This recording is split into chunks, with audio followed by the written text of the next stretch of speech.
Khamenei ने Trump को Iran का दुश्मन कहा।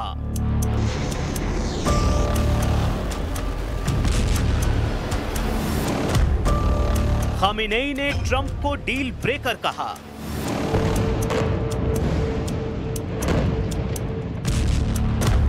खामेनेई ने ट्रंप को मुंगेरी लाल कहा।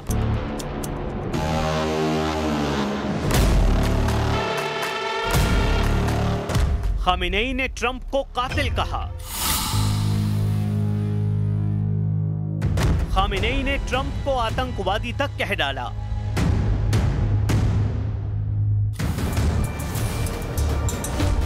ईरान के सर्वोच्च नेता अली खामेनेई ने डोनाल्ड ट्रंप पर अब तक का सबसे बड़ा हमला बोला है।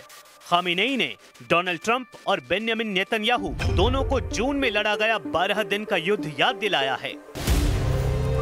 खामेनेई ने याद दिलाया है कि कैसे ईरान की मिसाइलों ने इजराइल की कमर तोड़कर रख दी और फिर इजराइल इतना बिलबिलाया कि डोनाल्ड ट्रंप को नेतन्याहू के जहनी जख्मों की मरहम पट्टी करनी पड़ी। आखिर खामेनेई क्यों ट्रंप को याद दिला रहे हैं 12 दिन का युद्ध? क्यों खामेनेई बता रहे हैं कि उनकी मिसाइलों की असली ताकत अब तक अमेरिका और इजराइल दोनों ने नहीं देखी है, जिन्होंने तेल अवीव से लेकर हाइफा तक सब कुछ तहस नहस कर दिया था।